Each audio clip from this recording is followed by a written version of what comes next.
Promotion and Branding Agency. Most welcome. And feel at home in this session. I can see Dr. Daniel Mtegi. Karibu sana Bwana Elijah Mbaru.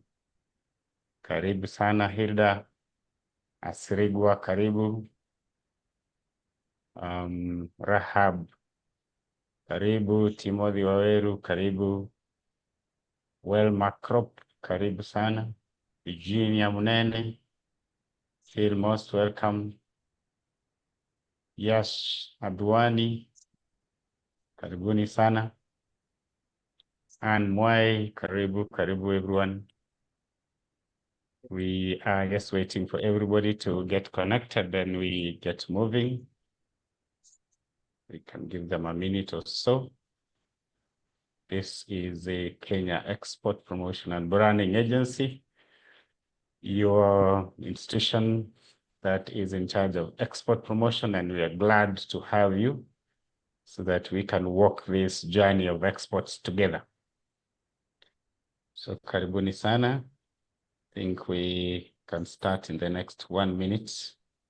We are 32 of us.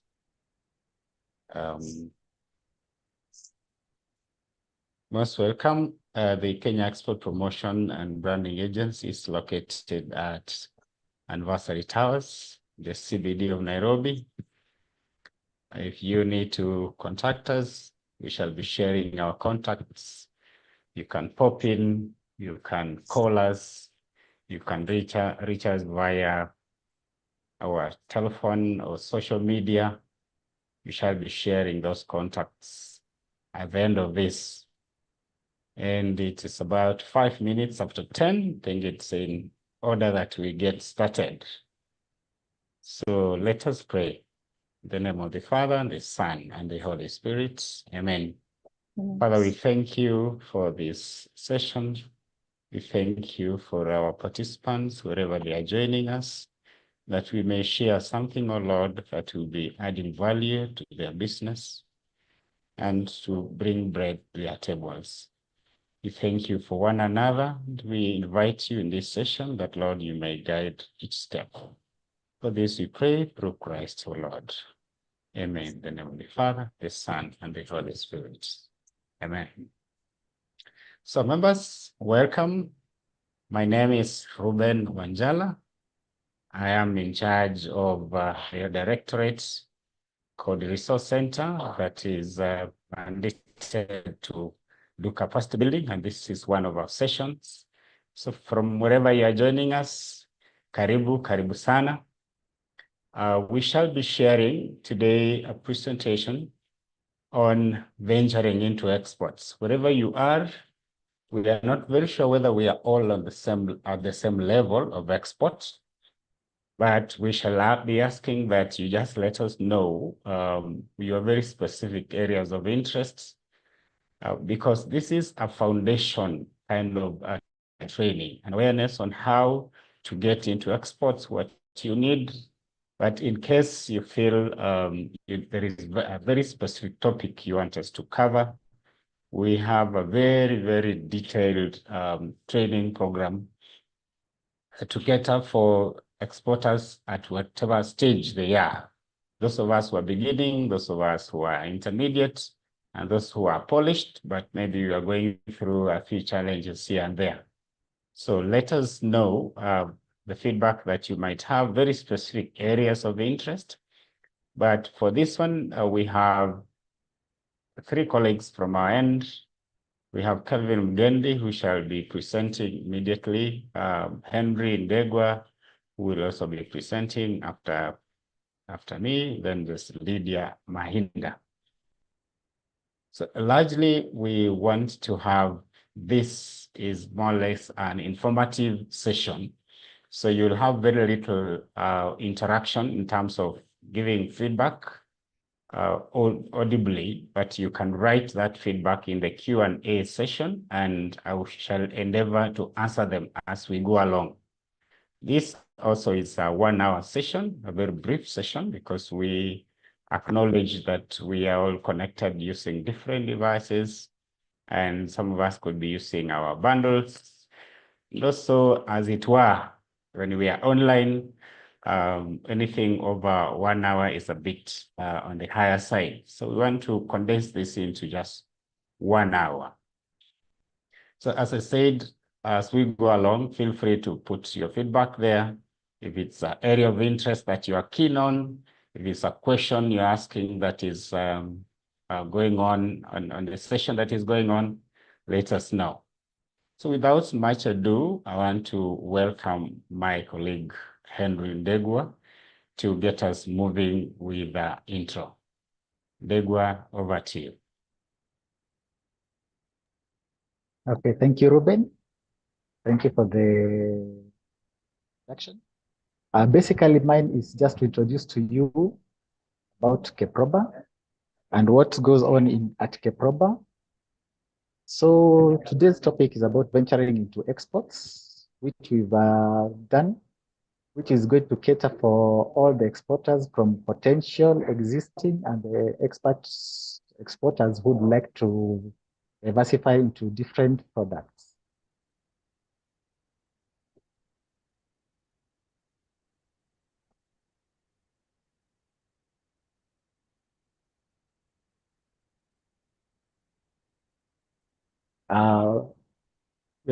This is the outline of the whole webinar, which is Kenya Export Promotion and Branding Agency, that is KEPROBA. So I'll give a brief preview of KEPROBA. Then the next speaker will talk about the Kenya export performance. And the next speaker will talk about the procedures of exporting. So KEPROBA is a state corporate under the Ministry of Investment, Trade and Industry, whose mandate is to implement export promotion and nation branding initiatives and policies to promote Kenya export and goods and services. Basically, we are trying to promote exports and minimize on imports so that we can be able to generate more income for our country. Now, our vision and mission. The vision of KEPROBA is to transform Kenya into a top global brand. Hereby, we want to promote Kenya to be known worldwide as the best.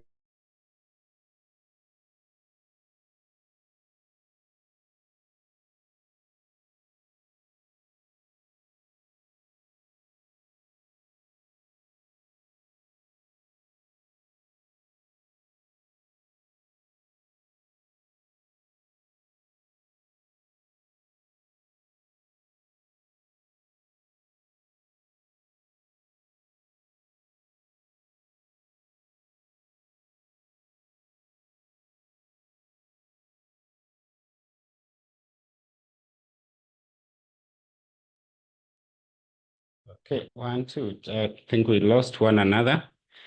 Colleagues, can you hear me? Yes, we can hear you. You can hear you loud and Perfect. clear. Yeah, sorry about that. Henry, if you can pick from slide number 2, please.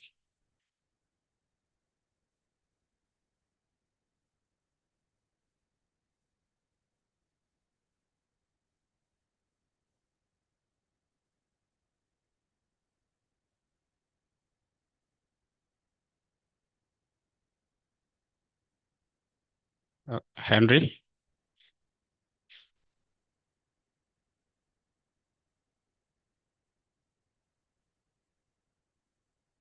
Okay.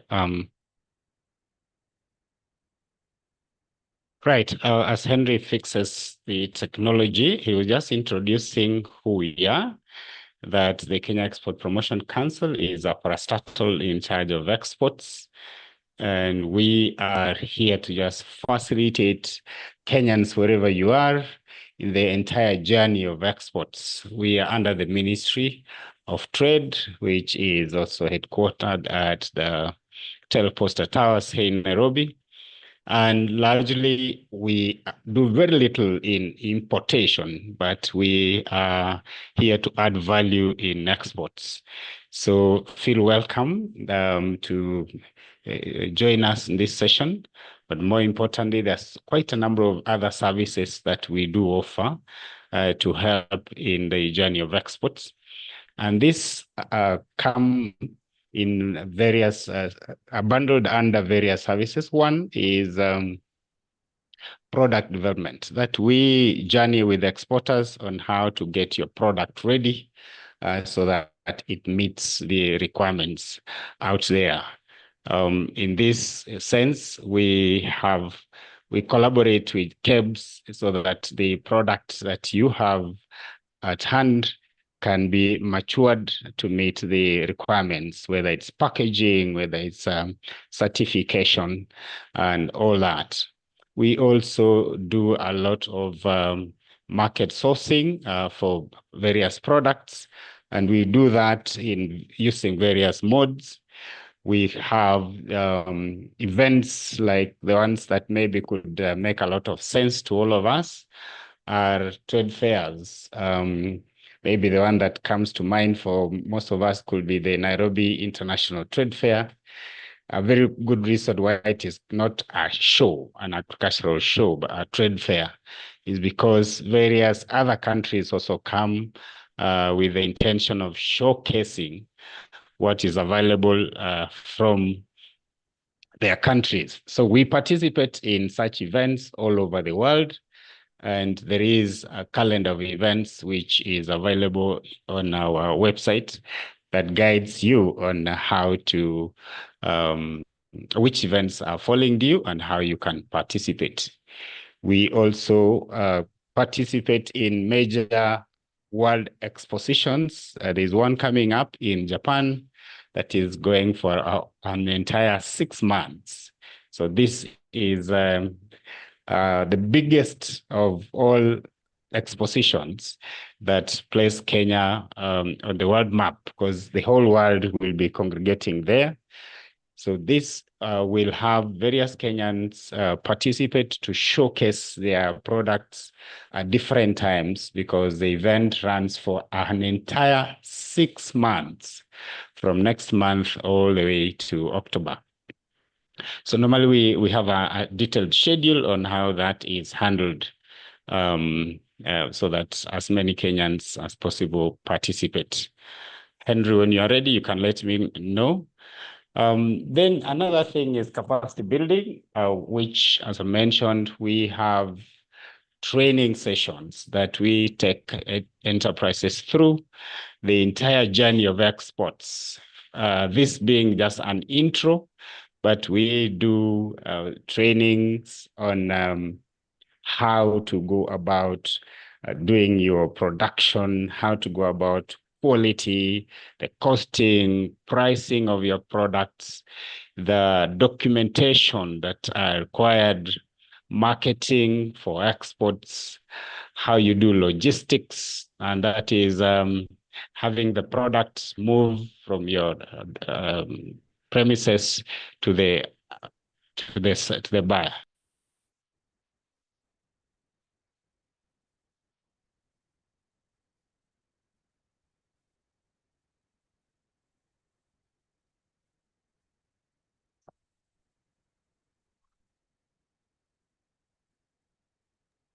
Yeah, so sorry about that.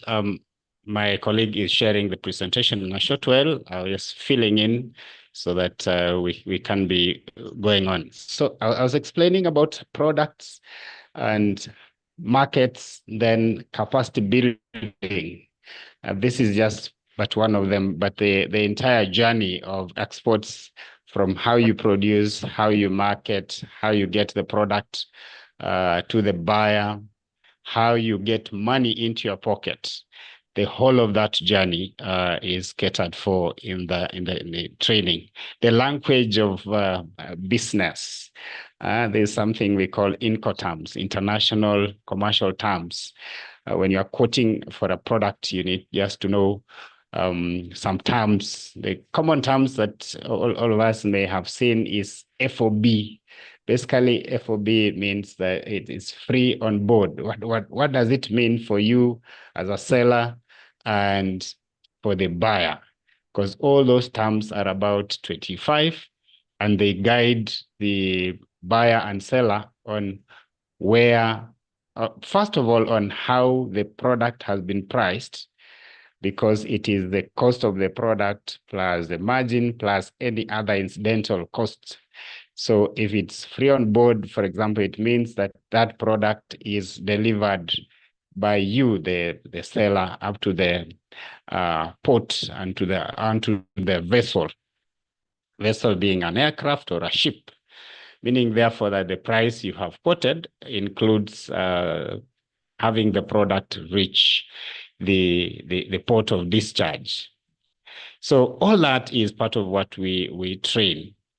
We also have a lot of market intelligence, which talks about statistics and the information that we have that is very important for you to know. For example, if you wanted to know where a certain product is selling, we have a lot of market intelligence that helps us to know trends of various products, whether products are coming from Kenya to different countries, or how different countries are buying different products.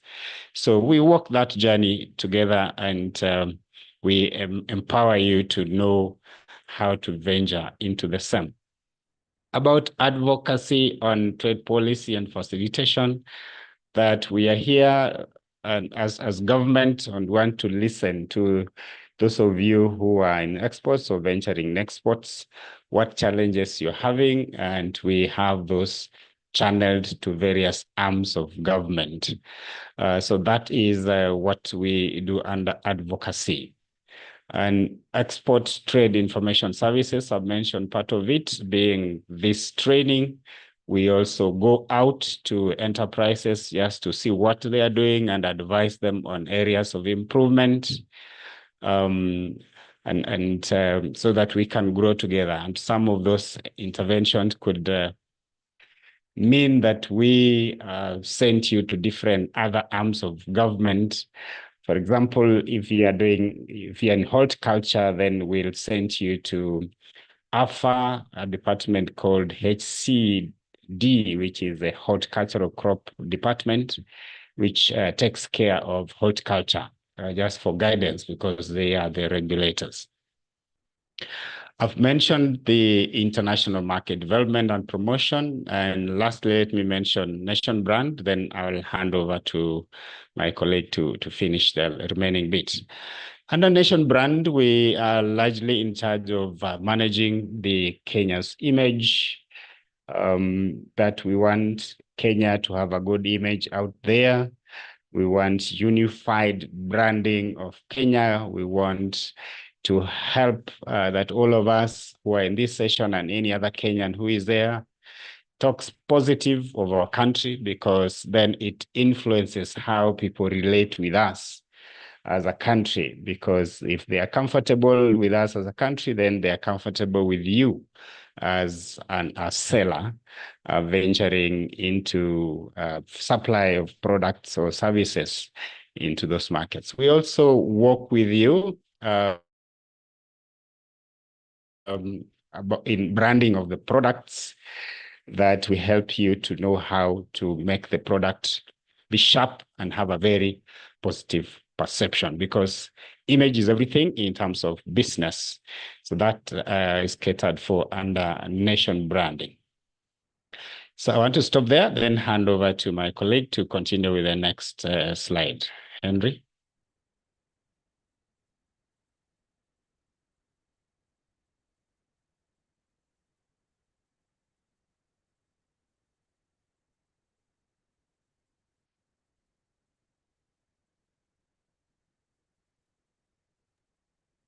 Thank you, Ruben. But basically, we've covered everything I was supposed to cover. So we'll hand over to Lydia Mahinda to take us through the rest of the slides. Lydia Mahinda.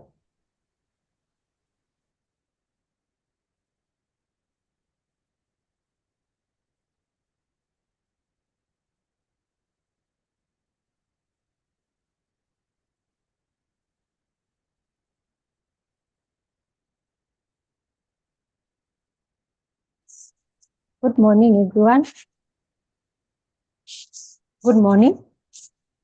Good morning, Lydia. Am I audible? Am I audible to everyone? Yes, we can hear you. So we are going to continue from there.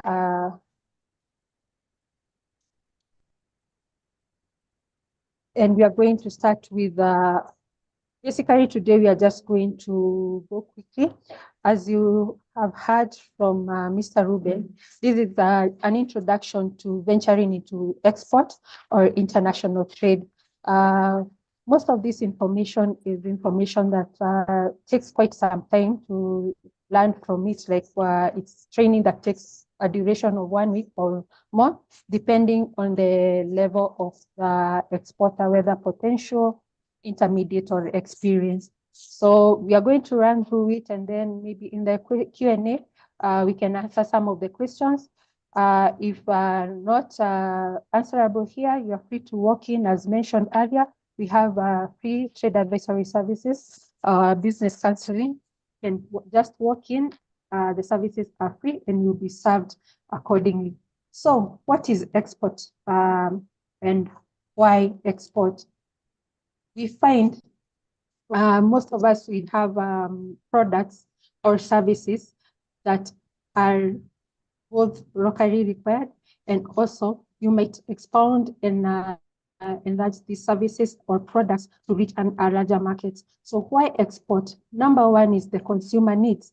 Maybe, for example, if I venture into one, maybe it's a niche product you have, and your market is not based where you are locally, so it might be based in another market or cross-border market. So that's one of the reasons for why exporting. It's the consumer needs. Where is your product most likely to sell more? The other reason for why exporting is to earn the forex. There's also the monopoly of products. You find some of the products are more saturated in the markets, and you want maybe to take them to where the market is more available. The monopoly of products, you find, like, for example, you see that image of the soapstone. You find that it's only available in a certain market, like in our country, in a certain area, like the Nyanza province of the counties there, like, for example, Kisii, wherever, and they are highly sought for products in other markets, like in the European Union or the USA market and the rest. So they are on high demand there than more in inbound market. That's another reason for exporting. The other products like tea, the same. You find most of the tea is required in other markets, like the Arab markets, same to EU and the rest, and they prefer our tea because of its quality. So you'll find our tea will sell more in those markets, and you have a higher market to those regions. The other one is for increasing of profit margin. As a company, you might have saturated the local market, and you need to expand and leverage on the other available markets outside of your local market. So you leverage on the opportunities of international trade, and you export your products to other markets by introducing your products to those markets, hence gaining more profits for your company. So, for example, during the introduction of our services, you saw that we also do market intelligence. The next few slides are just examples of what we facilitate for by the term market intelligence. We have different facilitation. For example, we do export potential analysis.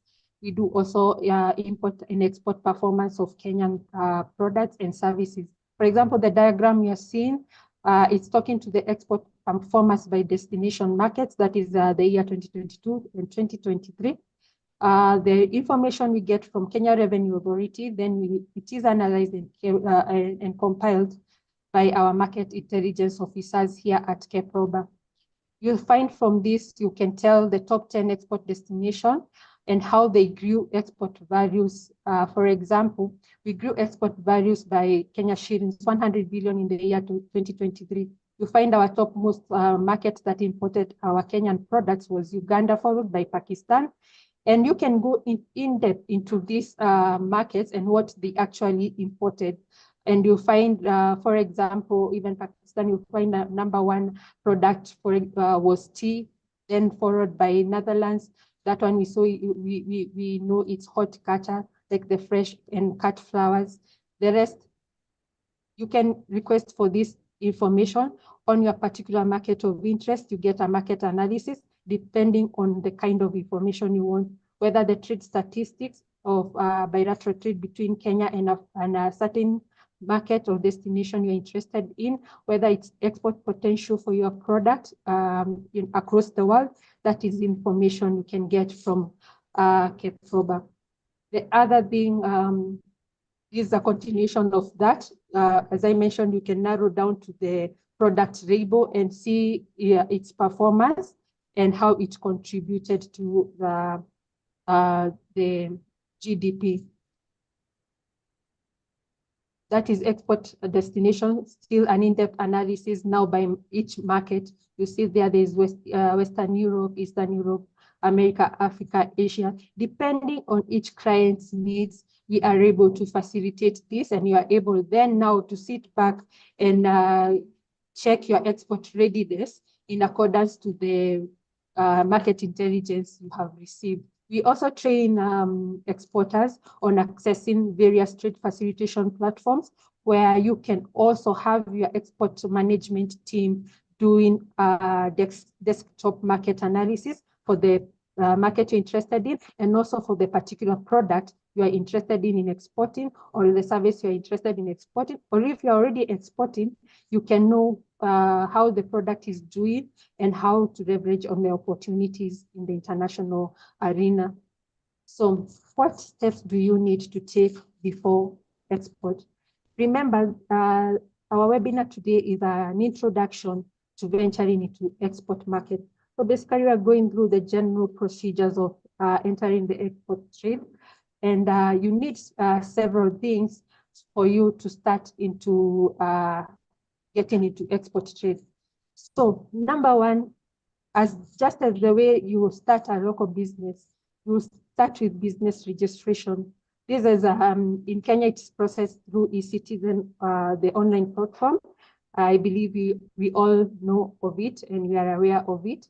Then we do limited liability partnerships registration, which are processed at the business registration services. That is the registration of companies. Then we obtain the Kenya Revenue Authority certificate. Most Kenyans know it as the KRA certificate or the PIN certificate. So in export business, you should create a catchy name. You know, most Africans, especially Kenyans, we like calling businesses. What I've seen most people name their businesses in regards to their name. You will say Joasco, Joam. It's very interesting, the psychology behind that. But we usually advise, because you're not dealing with only the local buyers who might maybe relate with what you have called your business, you're dealing with international buyers. So create a name that relates to your business, that speaks to what you are dealing with, whether it's a service or a product. Examples are given. We see, for example, you have seen people like AA growers. We have seen names ending with producers, exporters, horticulturers, manufacturers. Just brand your name to speak to your products, such that someone in the European Union or in another market, whenever they visit or whenever they see your name, they can relate to what you're providing for. So those are the first and foremost very key things to cater for and to look into. Then we have now the export licensing and permits. This Mr. Ruben has mentioned. In Kenya, we have one thing, that every product or service has a regulating body that has been set by the government to mandate its trade, whether internally or externally. So the export license and permits are issued as per sector by specific regulatory institutions. For example, AFA, that is the Agricultural Food Authority Directorate, which has several directorates under it. Sugar was under it, but currently it is not functioning.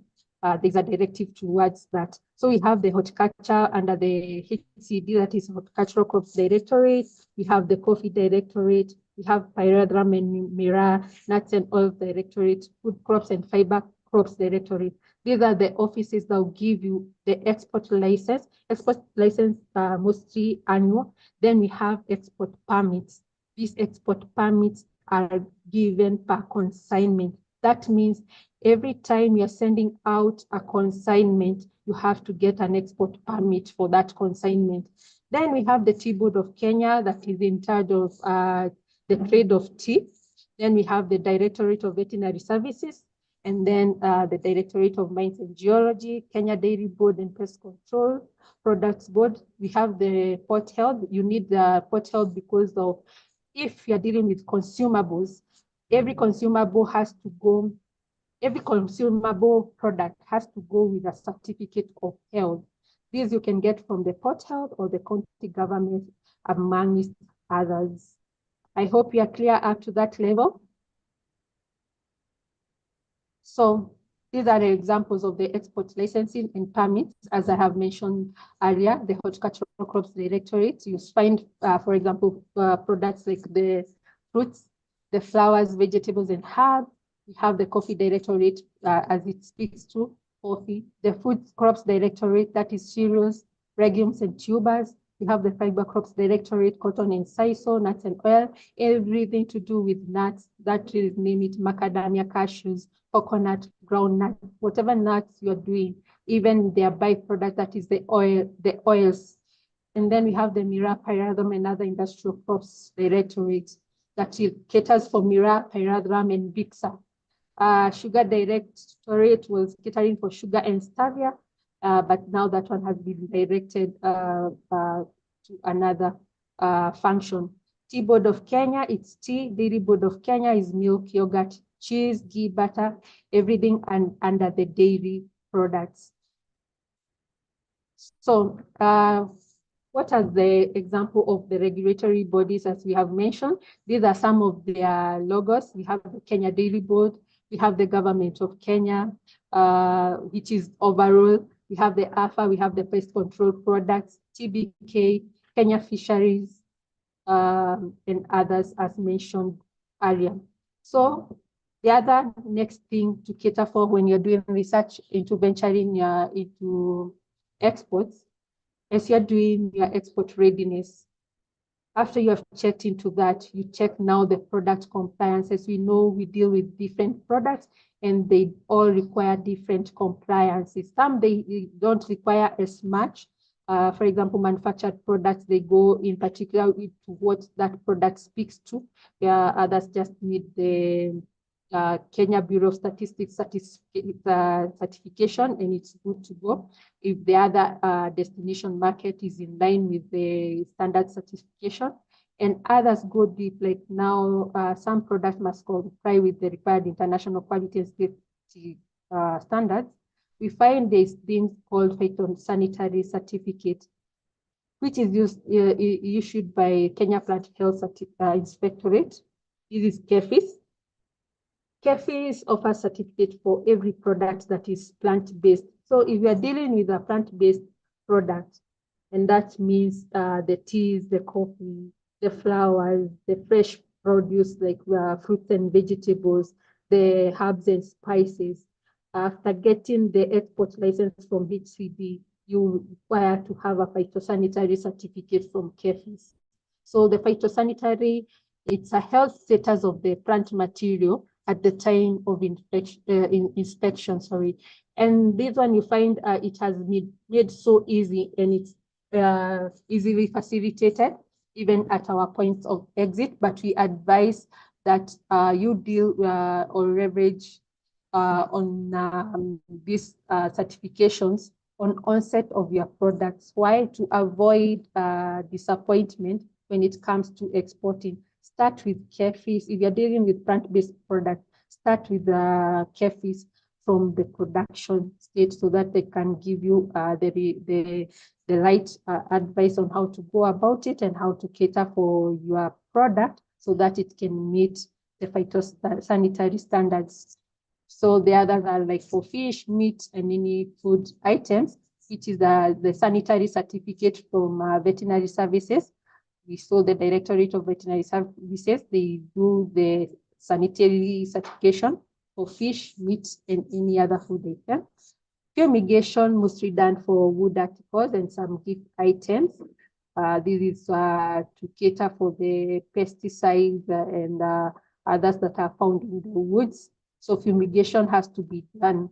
Then, as mentioned earlier, the Kenya Bureau of Standards certification for value-added products. Then we have the Port Health Certificate for human health sensitive products. That is whether they are being used for human consumption, whether internal or topical. Then these are examples of the product compliance agencies we have. We have the EC directives, APHIS, KEBS, State Department for Livestock Development, Kenya Plant Health. It's good to mention at this point, we have private providers or laboratories that provide compliance that is not, maybe have not been able to facilitate under KEBS. So you find like the SGS, you can go to them and get some of these international standards and certifications for sanitary and phytosanitary. We have other certifications like the Global Gap. Some markets like the EU, they'll ask for Global Gap certifications. Others are known as the Rainforest Alliance. Others are like the Fair Trade.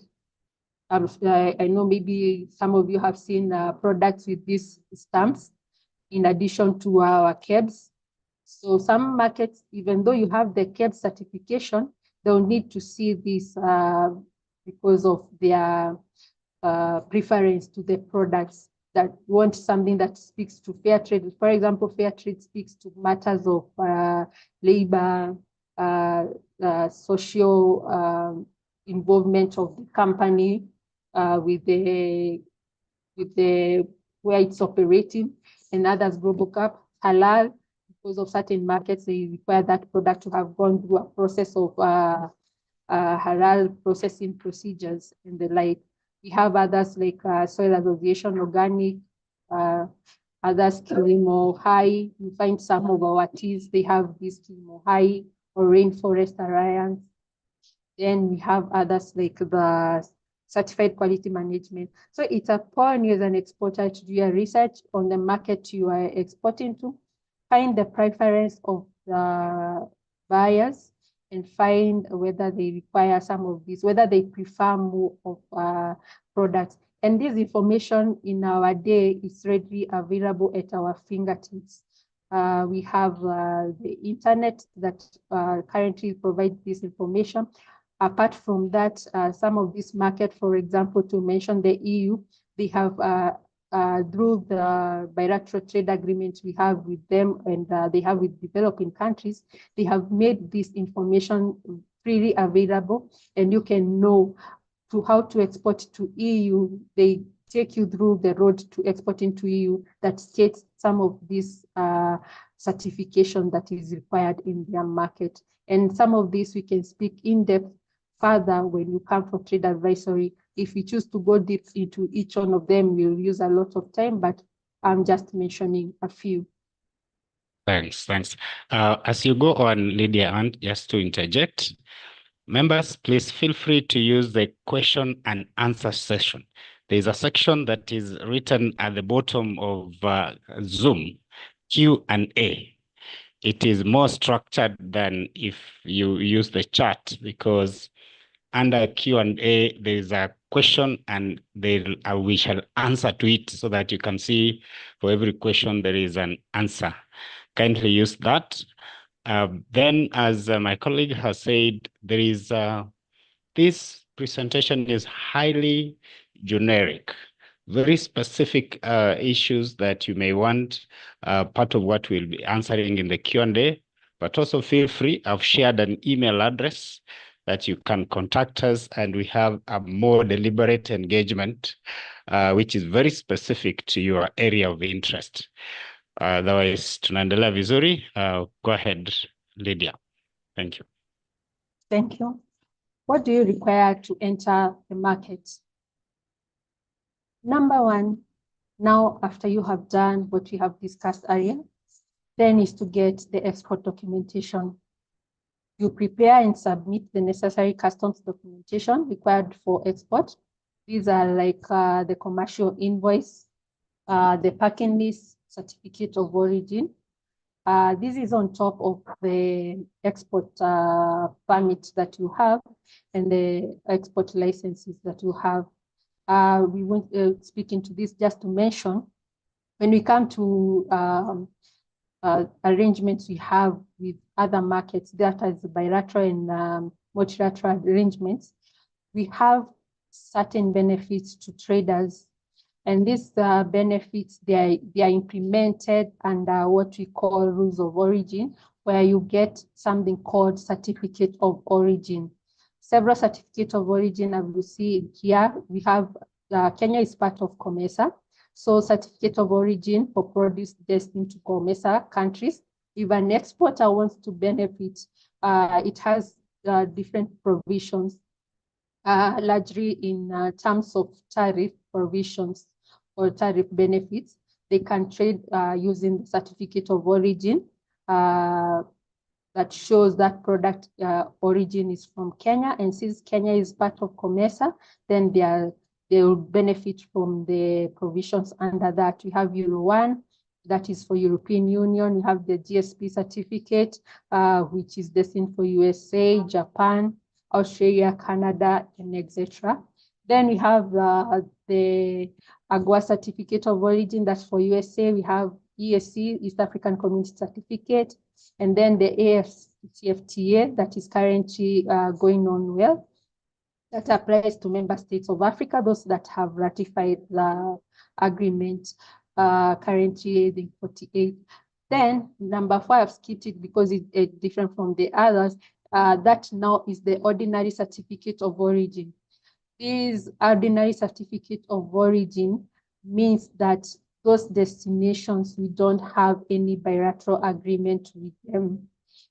And thus, it's just a certificate to certify that that product is from Kenya or originates from Kenya. Some of these markets are Middle East, India, East Europe, etc. There are some markets there that are not facilitated under the other bilateral or multilateral agreements we have. So you just go with the ordinary certificate of origin. This one doesn't have any provisions or benefits per se, but since in international trade, it's a rule that you show the origin of that product. I'm just talking very briefly, but we can go in depth into the trainings of ordinary certificate of origin under the rules of origin and discuss all of them. But for now, just understand that where we have agreements, trade agreements, through the rules of origin under the certificate of origin, after that agreement, as I've mentioned, several COMESA, East African Community, AfCFTA, AGOA, and the rest. And if we don't have any bilateral agreement with that destination, we just go with the ordinary certificate of origin.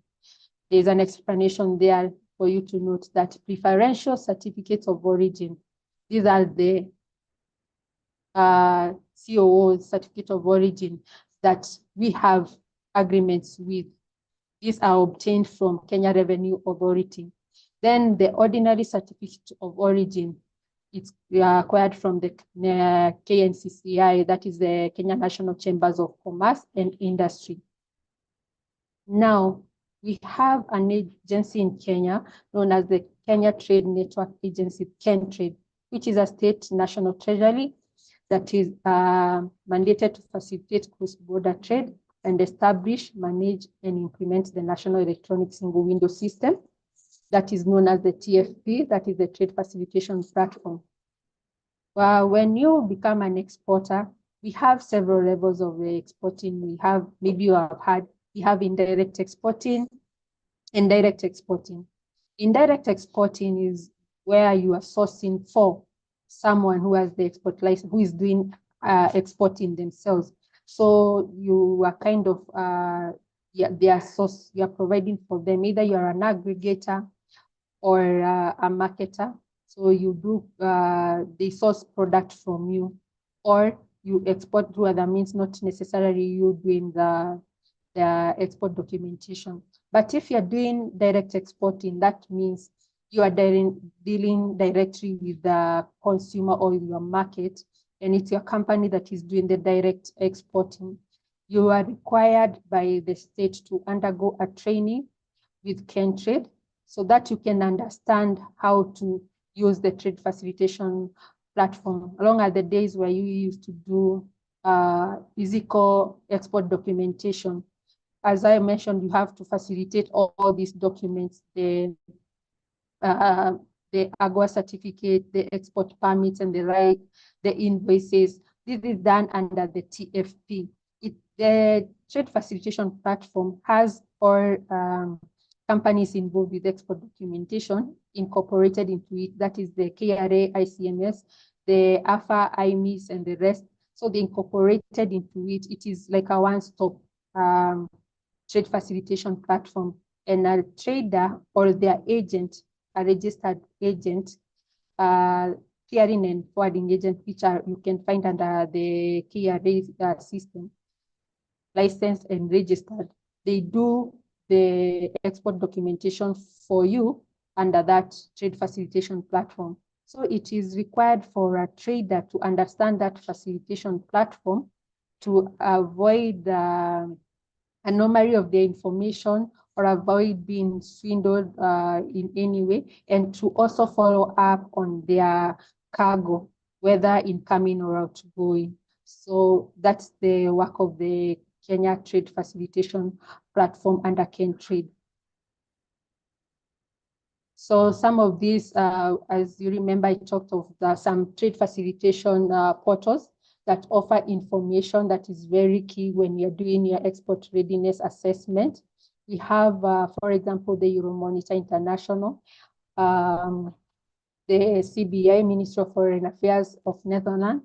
This helps you to know what is required when you are exporting your product to the EU in matters, certifications and regulations. ITC, International Trade Center, you can learn how to do your market analysis on export potential, product potential, and the markets and the values, how they are. And then we have the other associations that help in business management, Robin of products and services from Kenya. These are like the Kenya Association of Manufacturers. We have ourselves, Kenya Export Promotion and Branding Agency. Then we have the Nairobi International Trade Fair, Kenya Agriculture and Livestock Research Organization, Kenya Flower Councils and the like, internet. And then we have other media platforms where you get information from, that is television, newspapers, magazine, internet, and the rest. And obviously networking. So entering the export markets, what is there in? We talked into multilateral arrangement and market arrangements. We see this flag showing several or the different arrangements we have, as I spoke earlier on when we were doing the rules of origin. We have the Jumuiya ya Afrika Mashariki, that is the EAC. We have the Kenya, UK. We have the COMESA. We have the AGOA, Kenya, USA. We have the European Union. We have ongoing, even currently, we have ongoing talks with the European Union. We have the Kenya, Germany. We have the Kenya, China. We have the CFTA that is still going on. Some clauses are still being worked on. And overall, the World Trade Organization, that one, Kenya, USA, we have talking to that, and the other, Kenya, Pakistan, and the others. Now, when it comes to entering the export market, you remember we talked about customer demand.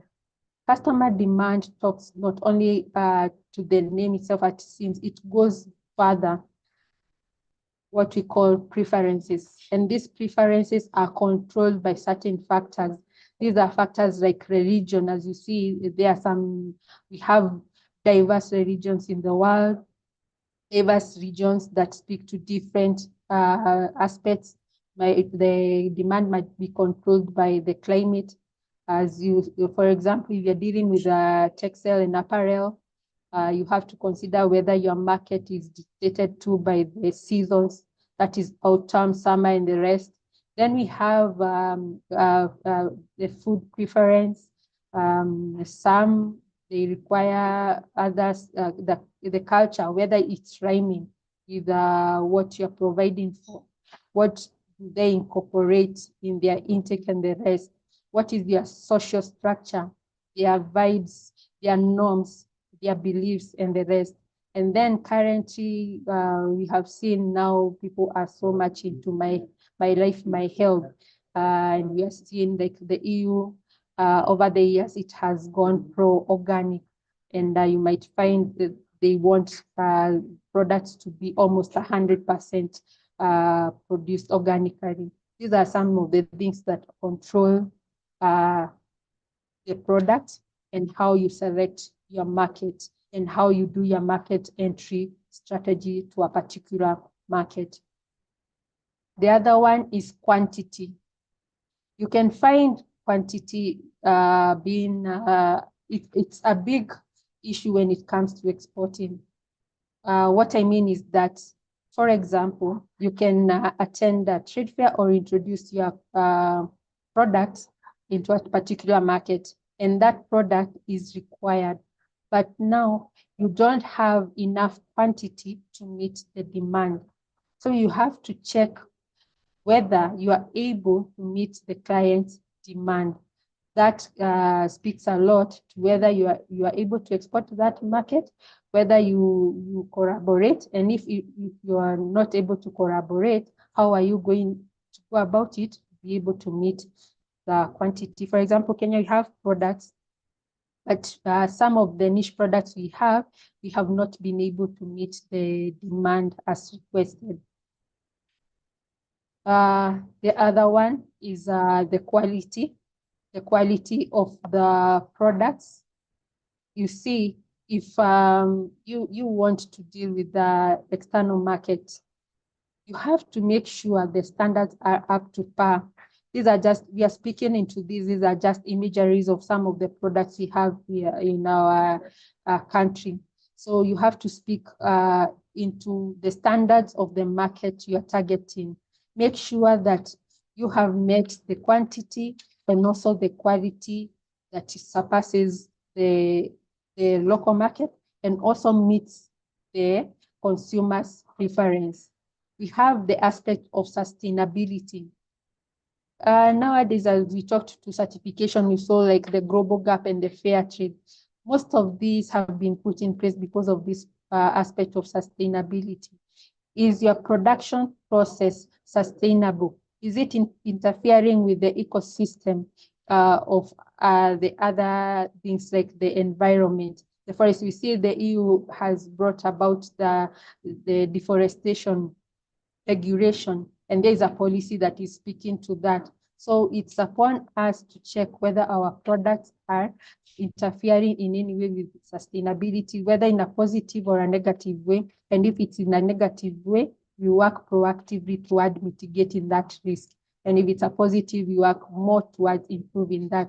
Some of these are speak to the CSR of companies. What I said, fork to mouth. Most of these markets want to have traceability of that product. What is just mentioned, fork to mouth. They are able to trace from where it came from. The other one is what we call ESG, like the environmental, social governance. Others who speak responsible business conduct and the rest. These are some of the things we speak into and train to in depth when we come to trainings. Then now we enter the aspect of branding, which is very, very key. Branding is key. As I speak to the naming of your company, not only that, do you have a value proposition, whether for your product or service? For example, we have the Made in Kenya, Grown in Kenya, Product Kenya, which we call the Mark of Identity Kenya, which serves both locally and internationally to create visibility for our products and services. and it's readily available. It's free. As long as you have a ready product that meets the requirements, then you can get the tag.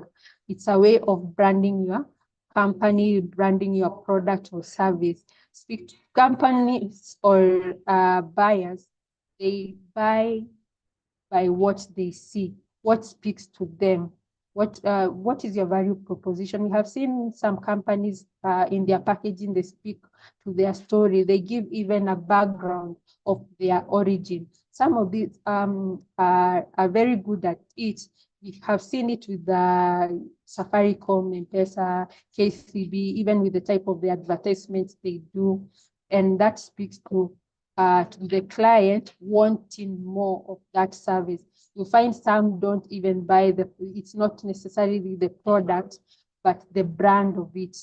And they want to be related with that brand. So branding is a very key aspect when it comes to export readiness and exporting.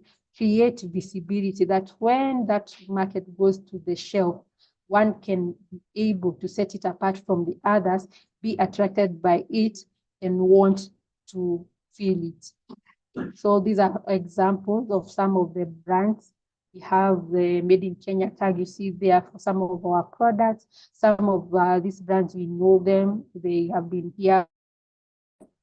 And so we have the branding team, nation branding team at Keproba that walks through clients on how to go about it. You come with your sample, we see your packaging, we see your labeling, we see how you have done your value proposition, we see how you have prepared your website, and then we can advise you on how to go about it. Why? In cross-border trade, even color coding is very important. There is two things. Why you as the producer selected that color? For what purpose? What is the value proposition in relation to that color? And then the other key most, that color and the preference of your market that you're taking to. For example, if I give an example of Asian market like China or Japan, you have seen most of China products, even like tea, they like packaging them in red and in gold. You find if you do something in, for example, a color green, which has a negative connotation in that market, if that product of yours is consumable and you export it to that market with that color code, it won't be, you speak to yourself, it won't be picked because you have not considered their preference of that color, which is a negative connotation. But if you considered and packaged it in accordance, for example, you have a red, which they prefer in foodstuffs, and gold, then you have considered that aspect of culture.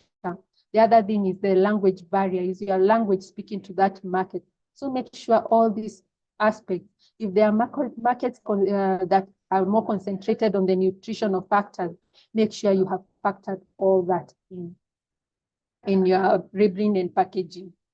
The next place we go to is now the marketing tools. As I mentioned earlier, today we have information on our fingertips. We are working with it everywhere. You can find any information wherever you are. So you discover the best sourcing of opportunities in Kenya and outbound through this, for example, the social media platforms that you see there, LinkedIn, Google, YouTube, and the rest. And the ones I showed you, all the trade facilitation portals, and you learn more of it, leverage on them and market on them. Some of these, like the ITC, they provide marketing opportunities for you in that you can register with them as an exporter, and then buyers will find you from that source. Also here at Keproba, we have an in-house portal, the buyer seller portal, which is available in our website, makeitkenya.go.ke. You just register with your product. Our team will take you through on what is required for your product to be input there, and then you're good to go. That is another platform of marketing yourself. Other marketing tools are the business management organizations, the associations, which provide for opportunities for B2B, where you network with buyers from outside. government agencies, we work so much with them because they provide a platform for us reaching a majority of the traders. So most of the opportunities, even the trainings we have, you find we partner and collaborate with them in providing for this training. So we advise a trader to join and participate in an association or a trade support institution that speaks to their sector or their product or service for this, for leveraging on the opportunities that are available therein. You find even the most NGOs that are involved with trade matters, their first stop is either from the government, then to these trade support institution and business management organizations. So CanTrade, we talked about CanTrade and the regulations. This comes now to logistics. I've seen someone asked about the cost of freight and customs for fresh foods. When you go to the Kenya Revenue Authority, they have the registered or licensed agents of for that facilitate even matters of logistics. You can get the costs that speak to that, like the air freight, depending with your cargo size, the quantity, and the destination. Then we can speak deeper into that when you come to the trade advisory services. We also advise the traders to work with a bank that understands international trade. Why? Because of the export documentation required. Some of these we mentioned, like you need a bank that understands LOCs, that is letters of credit. You need a bank that understands international modes of payments, like the Incoterms, and be able to guide you on the best Incoterms to select for your product and the destination and the type of client you are dealing with, and how to go about doing export documentation, how to go about accessing your payments and the modes available for your payments, and also how to understand the contracts. Yes, we advise that don't do any trade like that on a gentleman's agreement. Always make sure you have a written contract.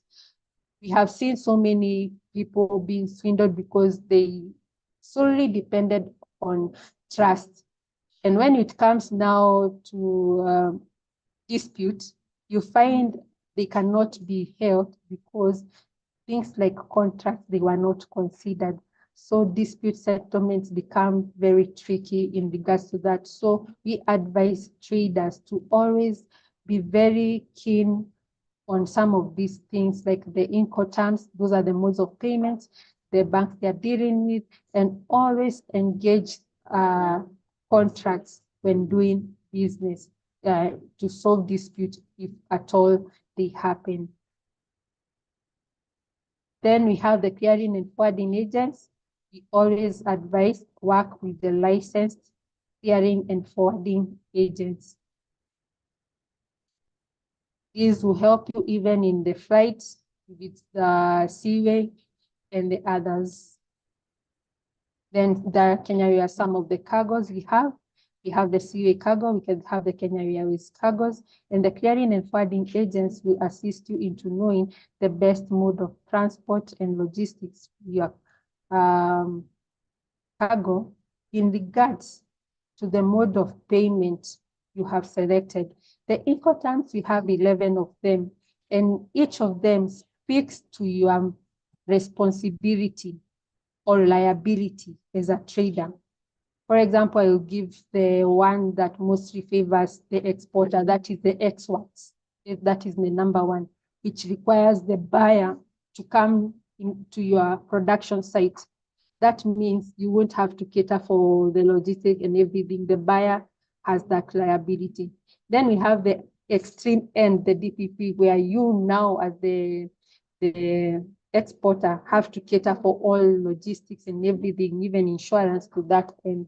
So that's why it is very important, because the Incoterms speaks even to your liability and responsibility when it comes to dealing with clearing and forwarding and the matters of logistics and also matters of tariff payments. The other one is how to access buyers. This is the most key. This is the everything about to do exports, because you have prepared all that. Now, whom are you selling to? How do you access your client? There are several ways of finding our buyers. That is importance. Agents, as I said, if you are doing indirect trading or exporting, auctions, government, we have the International Development Organization, NGOs, that connect traders to buyers. We have seen this with the Open Trade Gate Sweden that facilitated some of our traders under the current EU trade agreement we have with Kenya, facilitated them in accessing buyers in the EU. We have wholesalers, we have supermarkets, retailers, supermarkets and franchises, and the rest. So these are some of the ventures you can leverage on accessing the buyers or your consumers. So by accessing the buyers through these points, you can do the trade promotion events through the TSIs, as I mentioned. That is like the B2Bs and the rest, attending to trade fairs, exhibitions, expos, trade missions, inward and outward. We have seen this even with the current government attending to trade missions. Some banks facilitate trade missions for their clients. We have seen that within the EAC. We have seen that within the EU. Some banks and also associations facilitating trade missions for their members. We have the B2B, can be organized still under your association and under the banks or under government agencies like PROBA.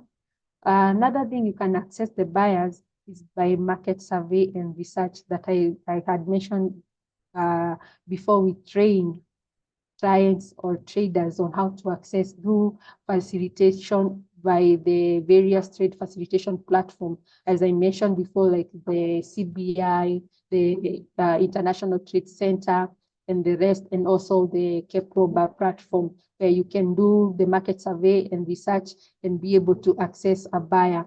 We have the virtual exhibitions. As you know, after post-COVID, we started doing the webinars that we are doing now. Some of these things we were doing physically, but also now, not only training or information dissemination that's happening through virtual events, but also trade events.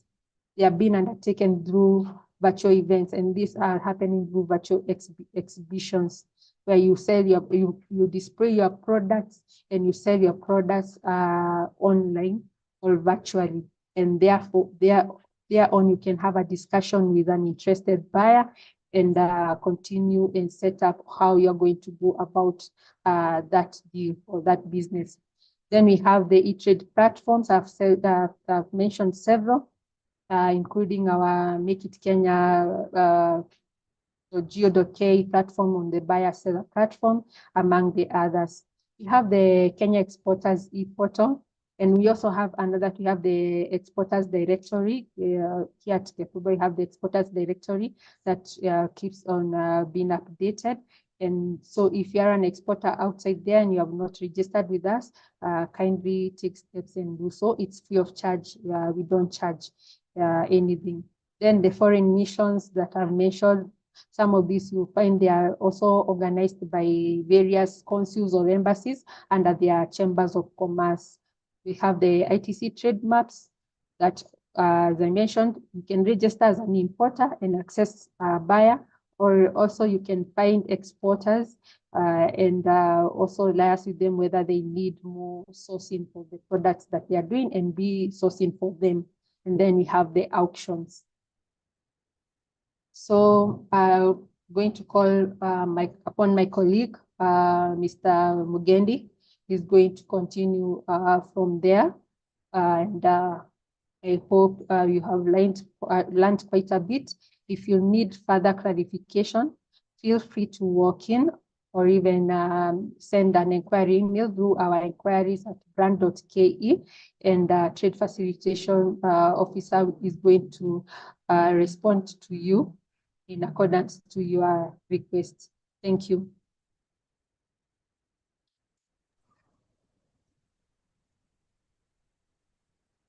Okay, thank you so much, Lydia. I will, maybe you may, let me share something. Could you kindly stop sharing so that I can share something? Yeah.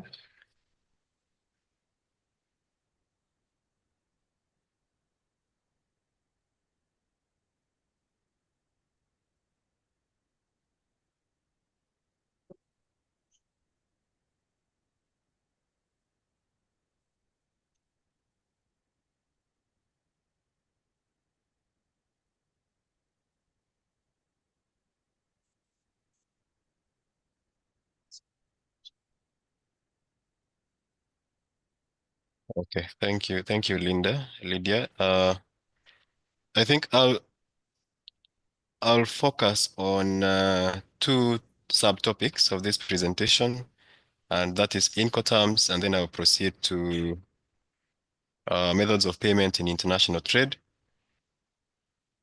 Incoterms are quite important for anyone who wants to do export business because they define the responsibility of the buyer and the responsibility of the exporter in terms of transport of a shipment. So as Lydia mentioned, we have 11 Incoterms, and these Incoterms, they keep being revised. The last revision happened in 2020. If you can see the table that I have shared, you can see how the Incoterms look like. On the very first, on the Incoterm row, you can see we have ex-works, we have freight carrier, we have free alongside ship, we have free on board, we have CFR, CIF, CPT, CIP, DAP, DPU, and DDP. Now, whenever you are exporting or whenever you are negotiating your export contract with a buyer, one of the things that you are going to negotiate is the Incoterm, the specific Incoterm that you will apply when you are exporting.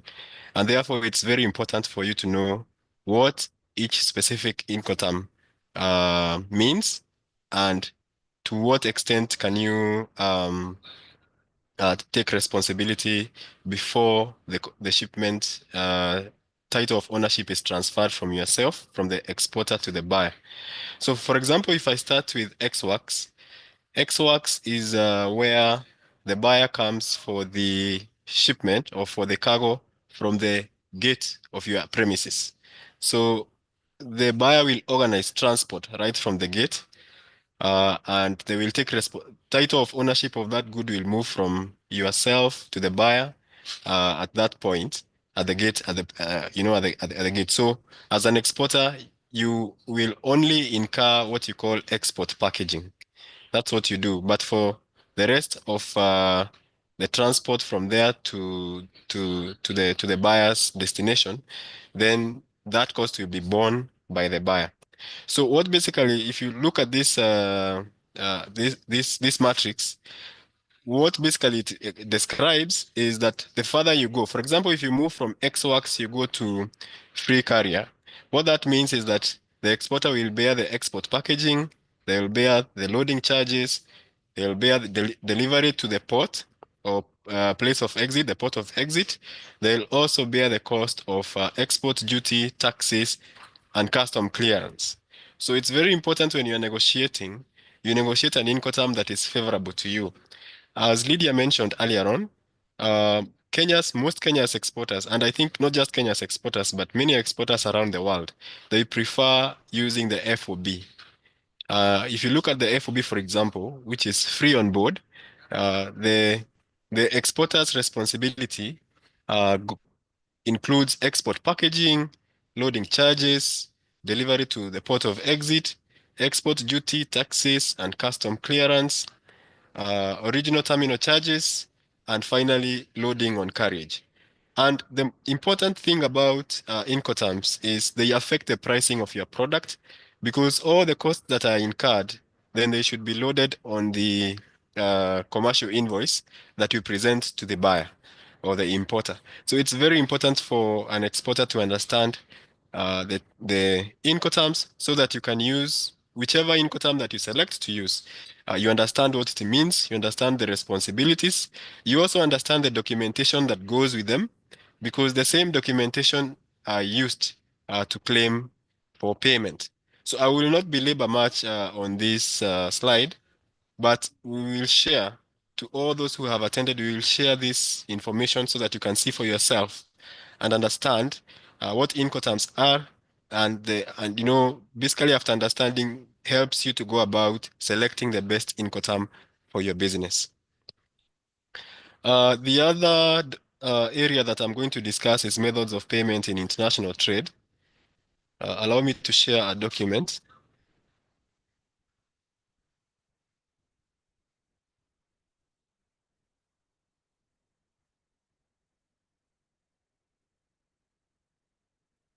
So managing methods of payment in international trade are also very critical when you are doing export business. We've had exporters report that they have been defrauded or they have not been paid after delivering a consignment. But we are also receiving reports from buyers who say that they make an advance payment expecting some shipment, but it does not happen. And therefore, this is an area that, as an exporter, if you intend to do exporting business, you need to look into, much more keenly, because it can make or break your business. Under methods of payment in international trade, we have four major methods of methods of payment in international trade, and the first one is called the open account. The open account terms transactions refers to a sale where the goods are shipped and delivered before payment is due, which is in international trade typically about 30 to 60 days. This method of payment is the most disadvantageous. Please get this, disadvantageous to the seller or the exporter, because the seller needs to part with the goods before they get paid. The seller may therefore have to plan for financial resources to fund working capital needs such as supply and production prior to receiving payment at a later date. Additionally, some countries may have country risk, whereby for political or economic reasons, the importer's government or central bank may lock payment out of the country. In this case, the buyer may be ready and willing to pay, but the country in which they are located may not have enough hard currency. For example, the US dollars or the euros to facilitate the international trade transaction. For the importer, this payment method is the most advantageous. Remember, you have delivered the shipment and you haven't received payment yet. So this method of payment, the open terms, is most advantageous to the importer. And why? Because it offers security to the buyer. The buyer knows the goods are in transit and may be able to, and they can even go ahead and inspect them before having to make payment. And in terms of the cash flow, the buyer does not have to part with their money until they receive the goods, or even later in case credit terms apply. This is highly advantageous for the importer's working capital. Small businesses that intend to venture in cross-border trade should only consider open account trading terms when they are confident of receiving payment. This confidence is built on the following factors. The buyer is a large, well-known company. The buyer's credit reference rating, that is, an exporter should carry out a detailed credit reference check on the buyer to confirm that they are in good financial standing. And also, for this method of payment, it's important to have an established trading history with the buyer repeatedly making payment on time. Then finally, purchase credit. If you're going to go for these open terms, it is advisable that you purchase a credit insurance against the risk of non-payment. It is important to note that in many cases, large buyers who place big orders tend to only accept open account terms. So you got to be careful when you're dealing with large buyers, particularly when dealing with SME exporters. If you're an SME exporter and you're exporting to a large buyer, they will, in most cases, prefer open account terms. In addition, large buyers in developed regions generally demand credit terms as well. So such buyers are considered to have buying power. They are desirable customers for SMEs, and they usually do not have trouble finding suppliers who want to work with them. So what does this then tell you? It tells you that when you're dealing with a large buyer and you are an SME, this is a likely method of payment that large buyers prefer. And therefore, you need to cushion yourself. For example, if you don't have adequate information about their risk standing by, for example, purchasing a credit insurance against that risk. So the next method of payment is advance payment or cash in advance. In this method of payment, payment is received from the buyer or importer prior, please note, prior to the goods being shipped. Payment is usually made via electronic transfer, credit card, or escrow service. Once payment is received, the goods are shipped to the buyer. So there is an advance payment that is done. Probably you could agree to have maybe a 20%, a 30% of the commercial invoice to be deposited in your account. With cash in advance payment terms, an exporter can avoid credit risk because payment is received before the ownership of the goods is transferred. This is the most secure method for the seller.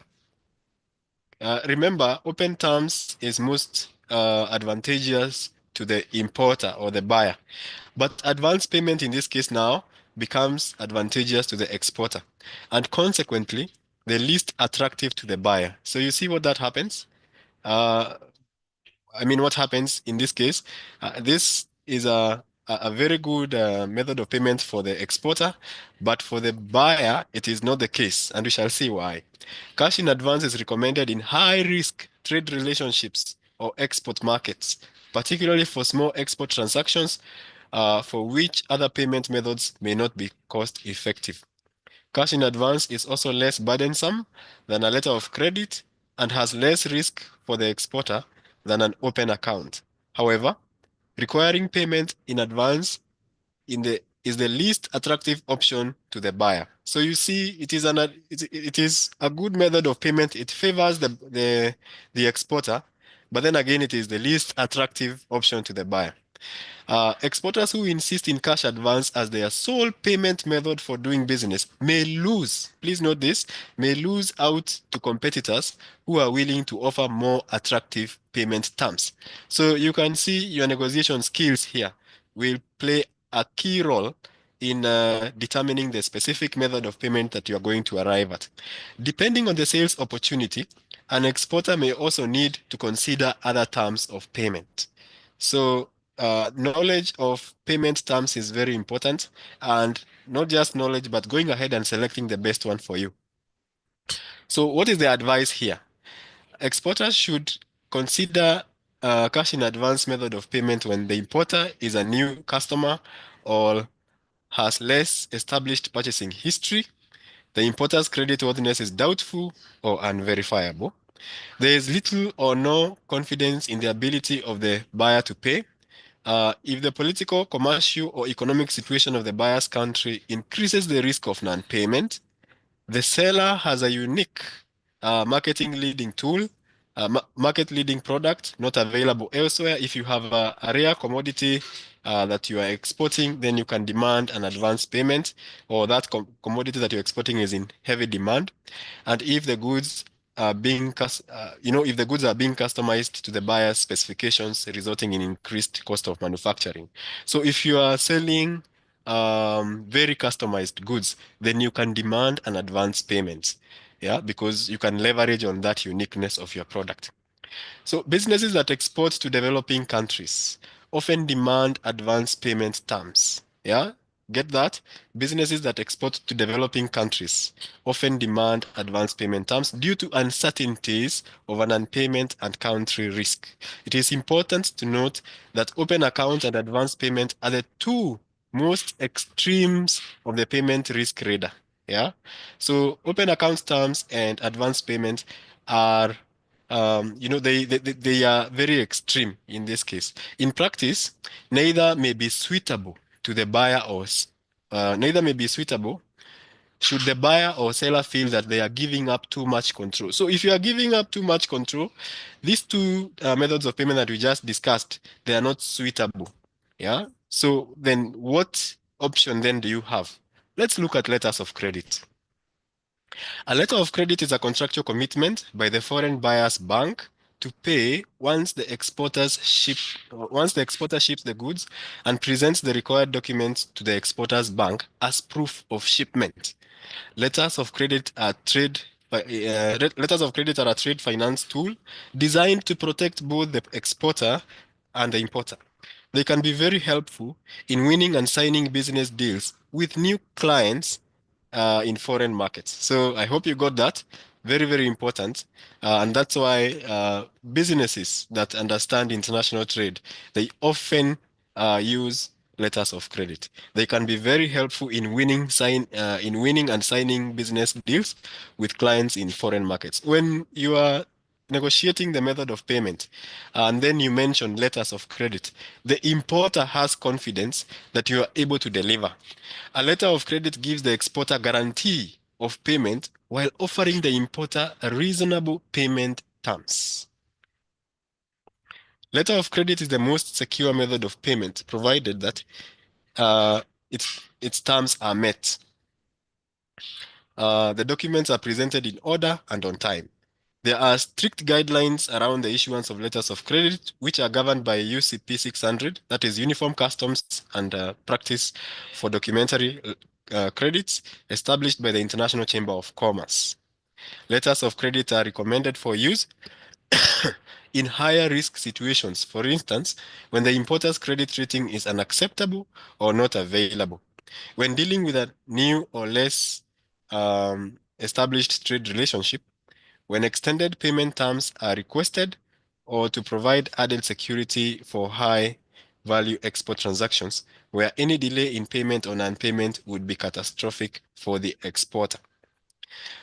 The required documents are detailed for letters of credit and prone to errors and discrepancies.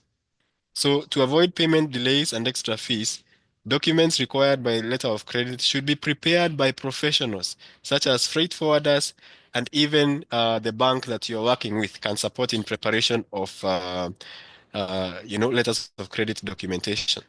The exporter should consult with their bank before the importer applies for the letter of credit. So an exporter should inquire from the bank what type and size of export transactions are suitable for a letter of credit, how much does a letter of credit cost, and who pays the fees. How are disputes resolved? If there is a dispute, how are they resolved between the importer and the exporter? And therefore, letter of credit is emerging as a recommended method of payment in international trade. If you are going to engage a buyer for the first time, either you use advanced payment, and when you are using advanced payment, you should be so cautious because you may sound unattractive to the buyer. But if they reject advance payment, then your fallback as an exporter should be letters of credit. So let's look at the last method of payment, which is documentary collections. So documentary collections payment method is an approach preferred for merchandise and commodity exports. This method of payment is recommended in situations where there is an established and ongoing trade relationship with a trusted buyer. Documentary collection payment method can simplify your export transaction, offer faster payment, and require costs and reduce costs compared to letters of credit. In documentary collection transactions, the exporters and the importers banks facilitate the export sale by exchanging shipping documents for payment. It is important to note that the banks do not verify the accuracy of the documents. They also don't guarantee payment as they do with letters of credit. Should the buyer not pay or not accept the bills of exchange, which is issued, when shipments are being loaded into a vessel, the exporter retains the title of the goods. This is better. So note that in this method of payment, the title of the goods they remains with the exporter even when they arrive in the market of destination. This is better than in open account terms, as the exporter ends up not getting paid and losing the goods. So even if, say for example, you have shipped your goods using documentary collection as a method of payment, and the goods they are transported, they arrive in the market destination or the port of entry. Even if they arrive there and your method of payment is documentary collection, then what that means is that you still hold the title. You are still the owner of those goods. Since the exporter retains ownership of the goods, they may choose to transport the goods, back to the country. If, for example, the buyer does not buy them or does not accept them, or sell them in an open market in the target market. Thus, while documentary collection provides the exporter with control of their goods, it does not guarantee payment from the buyer.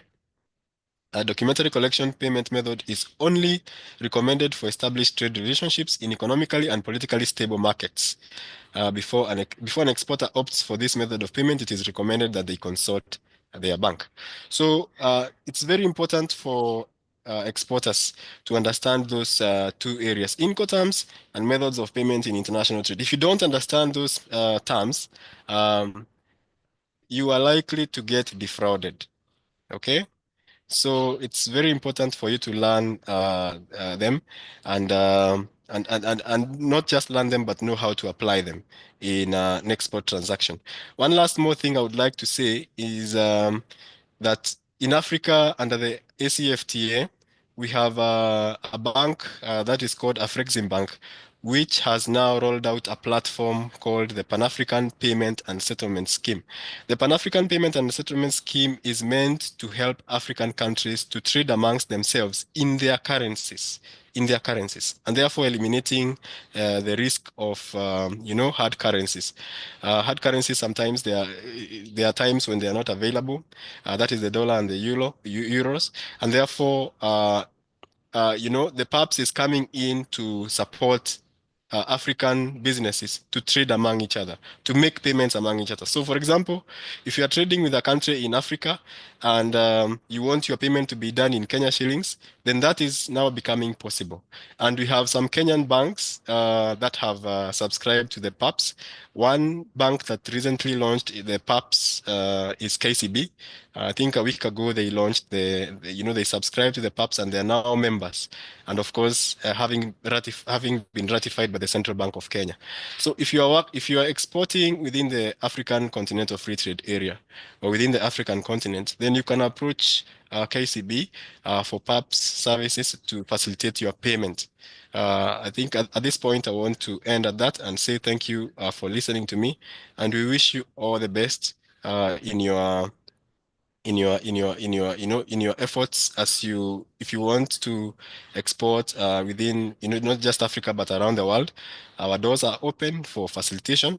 This document will be shared to all participants, and therefore I believe this information will be available to you to help you to to study and to make the correct decisions. Thank you so much. At this point, I think I'll want to invite Ruben to make closing remarks and close the webinar. Asanteni sana. Awesome. Thank you.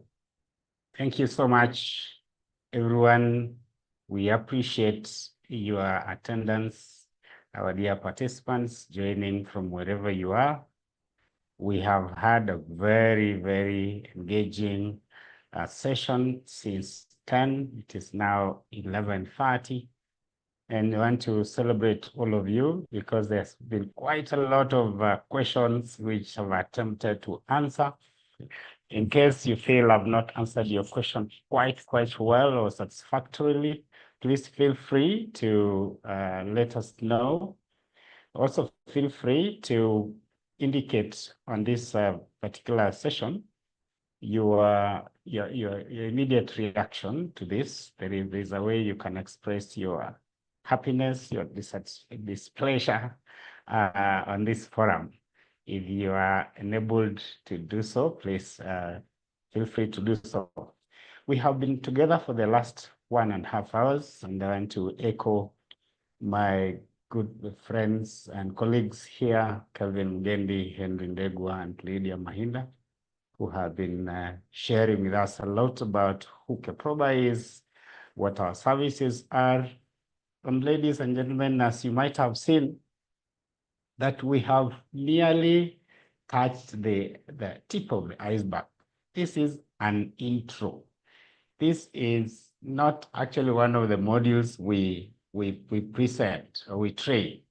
It is just to make you aware of what is all available under our roof. We're here to work with you because the Kenya Export Promotion and Branding Agency is your partner to help you export. And largely, as you might have heard, our services are largely free unless it so requires an external intervention. So largely, you are so much welcome to come to visit or to call, to inquire through email, through our WhatsApp, our YouTube, through our social media channels. And I have shared several things as we go along. One of the questions that came through was, I think was from Sarah, whether we could have another follow-up training for those who are interested. And I created a WhatsApp link for those who are interested. I've shared on this chat. Feel free to join so that we identify what area are we having a lot of interest, then we can have that done. Largely, this department is the very same one that conducts trainings, so it is well in our control to know how we can go about the same. Also, as you've learned, we have various products that are available, and there are unique requirements for each product to be exported to whichever market. So feel free, if we have not gone deeply into your area of specialty, that we can engage and just help you. Those of you who've inquired about clothing, about meat, and we have promised to get back to you with very specific information. But in case you may not have gotten to know about how to get to us, please look at the very bottom of this chat. There is a contact email address. There is a phone number that we shall have already shared, and I shall be sharing shortly even after this, so that you can contact us and we help. Also, very importantly, is that the world out there is looking for different products. That is very good, because kuna watu na hawa watu wako na mahitaji. Very importantly is we cannot, where we sit as exporters, we need to just know that they are not waiting just for our products. They are not waiting, we exploit them. No. They are buyers, and they also have limited budgets. So this informs us, how can we reach them and satisfy their need at a very competitive price? I say that because quite a bit of time, without knowing, we may have a feeling that huko nje kuna dollars free zinangojea tu. We exploit, let's say, sell one malenge at 2,000 Kenya shillings, 5,000 Kenya shillings, and Mzungu will just buy. Not quite, but we need to know how to go about the pricing for different products, which market is good for us, and all that we have learned today. So the world is buying products.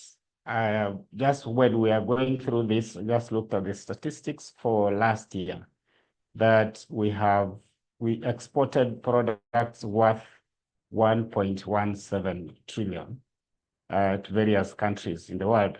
So exports are happening.